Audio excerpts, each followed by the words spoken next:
you tell them one thing. Just win, baby.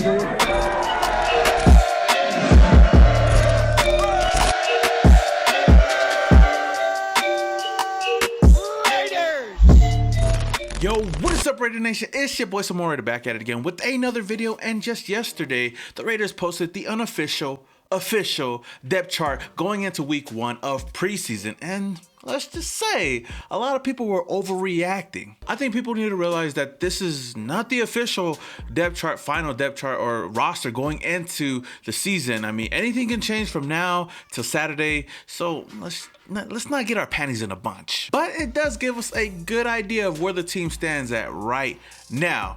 Looking at the whole depth chart, it was really interesting seeing a couple of names here and there, but overall, not too worried about it. But before I go over the whole depth chart and give you guys my thoughts, there's some quick news that you can use. First up, the Raiders went out and signed quarterback Case Cookus.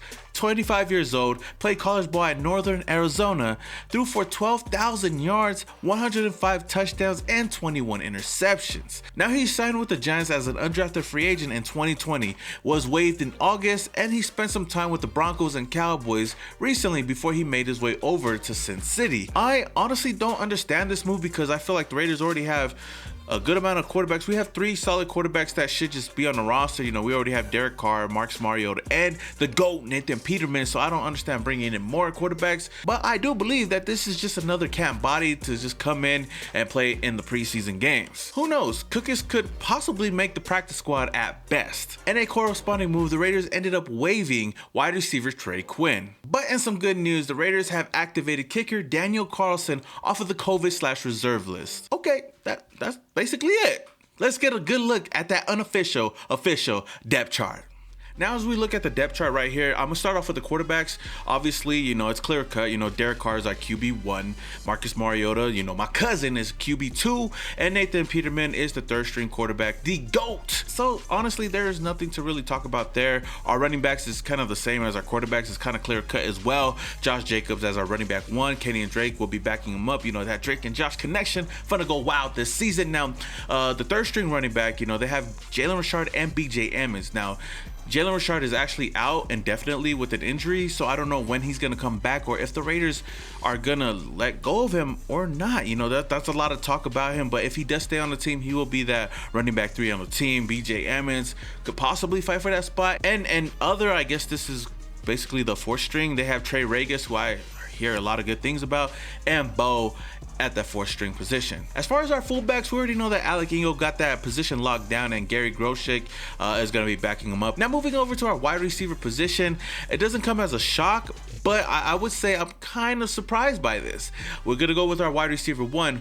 Henry Ruggs is going to be our wide receiver 1 starting on the depth chart. Like I said, this can change from now till game day, but Henry Ruggs, I believe that they're putting a lot of trust in him, and I've been hearing a lot of good things, and this is a guy that I do believe can be our wide receiver 1, you know, with all the things that he's been working out during the offseason. Hopefully it shows on the field. Now, John Brown, aka Smoke, will be backing him up. I know a lot of people thought that he probably would have started because he is the veteran coming in, and I think that he could be a solid player on this team, but I just believe that Henry Ruggs is just a tad bit better. So he's gonna be backing up Henry Ruggs, and then we got Keelan Doss and then Dylan Stoner. Moving over to our wide receiver 2 position, we have Brian Edwards starting.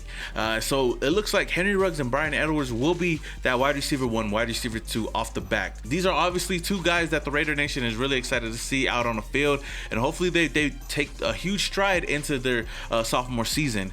And backing him up will be Zay Jones, and then Marcel Aitman, and then Caleb Scott. Honestly, I keep forgetting that Marcel Aitman's on the team. Now we move over to our tight end position. We already know that Darren Waller, the tight end 1, the best player on the team, hands down, no cap. He's a top 2 tight end, and he's not number 2. Yes, I'm being biased. Who cares? He's going to be starting as our tight end 1.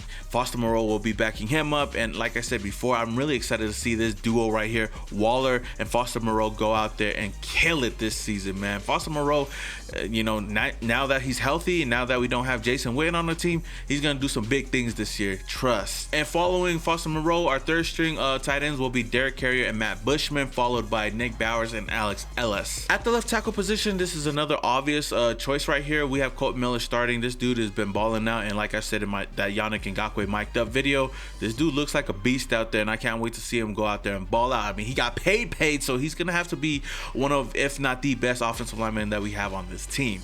And backing him up is Brandon Parker. At the left guard position, we have the vet Richie Incognito, followed up by John Simpson and Lester Cotton Sr. Now, starting at the center position with no Rodney Hudson now, a lot of people are saying, you know, Andre James could start, or even Nick Martin, but as of right now, it looks like Andre James will be taking over that starting position, and Nick Martin will be backing him up, followed by Jimmy Morrissey. At the right guard position, it looks like Denzel Good will be taking over that spot, Patrick Omame, and then my cousin Jeremiah Patasi. Now, at the right tackle position, we already know that our first round pick, Alex Leatherwood, is going to be starting at the position. I mean, we drafted him pretty high, so hopefully he could come through this season. And backing up Leatherwood is going to be Jared Jones-Smith. Looking at this offensive line, we already kind of seen this coming, you know, having Colton Miller, Richie Incognito, Denzel Good, Andre James, and Alex Leatherwood starting on the offensive line. Let's just hope that Tom Cable got his shit together and that these guys can hold up the line, you know, and keep Derek Carr clean and open up some nice holes for Drake and Josh. Now we move over to the defensive side, and this is where a lot of people had questions, you know.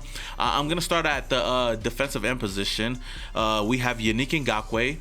We already know we paid him the money to come in and be that edge rusher to get to the quarterback, so we already know he was going to have that spot, followed by Carl Nassib and then Malcolm Kuntz. Now at the nose tackle position, we have Jonathan Hankins, followed by Now Scott, Matt Dickerson, and then Gerald McCoy. Now, here's where things kind of get interesting. At the defensive tackle position, they have three different names starting: Quentin Jefferson, Solomon Thomas, and Darius Philon. Now, they put three names there because this is going to be a rotational position right here. Either one of these guys can start. So throughout the whole game, I'm pretty sure it's going to be a rotation of players, especially between these three players at the defensive tackle position. Now, I'm honestly rooting for Solomon Thomas to go out there and ball out, but I've been hearing a lot of good things about Darius Philon, so I don't care who starts as long as they go out and ball out. And then the second string players are going to be Kendall Vickers and Darius Stills. Again, Vickers is a guy that's been getting a lot of praise throughout training camp as well. Now, moving over to the other defensive end position, this is where things kind of get questionable with, you know, a lot of Raider fans, because we have Mad Max Crosby starting opposite of Yannick Ngakoue, and backing up Crosby is our former first round pick Clelin Ferrell, and then following him is Jerry Green, who, again, another guy that I've been hearing a lot of good things about. Shout out to Graf. Now, a lot of people have been questioning this because they're surprised that Clelin Ferrell is backing up Mad Max Crosby and saying that this guy is basically a bust. We drafted him pretty high just for him to back up Mad Max. He's not even starting. But what people are failing to realize is that just because Clelin Ferrell is not starting on the first couple of snaps doesn't mean that he's not going to get any PT. This guy is going to get his burn throughout the game. He's going to be a rotational player on the defensive line. And like I've told you guys before, you know, we finally have a lot of depth on this defensive line. And just because a certain person isn't starting doesn't mean that they're going to get any play. There's going to be a rotation of players coming in and out on this defensive line, which is good because it keeps a lot of these guys fresh. Now we get over to the linebacker position. This is where a lot of people had questions and were going crazy, overreacting, because the starting linebackers consist of Corey Littleton, Nicholas Morrow, and Tanner Muse. And people are like, whoa, where the fuck is Nick Wachowski? Well, according to the depth chart, Nick Wachowski is going to be backing up Nicholas Morrow as the middle linebacker. Well, according to the depth chart, Nick Wachowski is going to be backing up Nicholas Morrow at the middle linebacker position. Now, Tanner Muse is going to be that Sam linebacker, and backing him up will be Asmar Bilal. I don't even know if I'm saying his name right, but people are questioning Tanner Muse and why he's starting and whatnot. And to be honest, I think the coaching staff sees something in Tanner Muse that we all don't see. I mean, they spend more time with him than we do. We only get to see a little bit. And this is a guy that I am excited to see this year. And this is a guy that I know that's been getting a lot of praise throughout the whole offseason from his coaches, you know, Gus Bradley and even John Gruden. And also said in his presser that Tanner Muse is getting a good look at outside linebacker due to his speed and athleticism. He also went on to say, with Gus Bradley taking over as our new DC, Muse is going to get a chance to start in the Raiders' base 4-3 defense. As you guys already know, you know, that's 4 defensive linemen and 3 linebackers.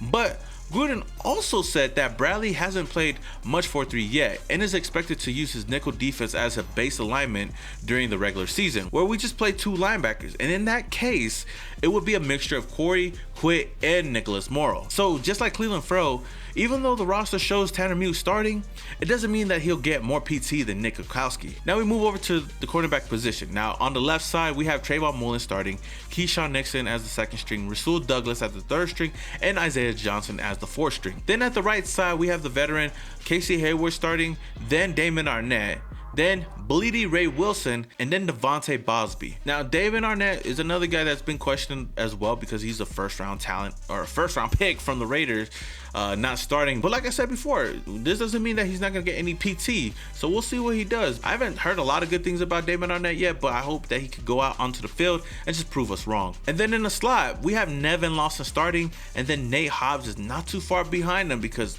that's a guy that's been getting a lot of praise as well, and I can't wait to see him ball out. And following Hobbs, we have Amik Robinson and then Sean Crawford. At the free safety position, we got our 2nd round pick Trayvon Merrick out there. He's gonna be side by side with Jonathan Abram. Jonathan Abram is gonna be starting at the strong side. Backing up Trayvon is gonna be Dallin Levitt and then Roderick Teamer, and then backing up Jonathan Abram is gonna be Carl Joseph and then Tyree Gillespie. Last but not least, we'll move over to the special teams. At punter, we already know that AJ Cole is gonna be starting. We have Corliss Waitman backing him up.